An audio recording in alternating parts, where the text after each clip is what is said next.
Velmurugan sir மேலே ஒரு சின்ன குற்றச்சாட்டு நீங்கள் வச்சிங்க. ஆனால் அதை நான் வந்து கிளியர் பண்ணணும் அப்படின்னு நினைக்கிறேன். நீங்கள் வந்து மிகப்பெரிய ஒரு ஆன்மீகவாதி அண்ட் கடவுளில் வந்து இப்போ கூட நீங்கள் ஆரம்பிக்கும் போது உங்களுடைய கடவுளை பிரார்த்திச்சு தான் நீங்கள் ஆரம்பிச்சிங்க. நான் வந்து கடவுள் இருந்தால் நல்லா இருக்கும் அப்படிங்கிற கேட்டகரி.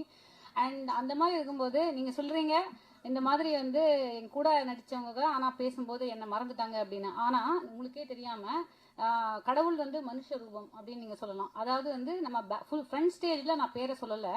ஆனால் நீங்கள் அங்கே உட்காந்துருந்தீங்க.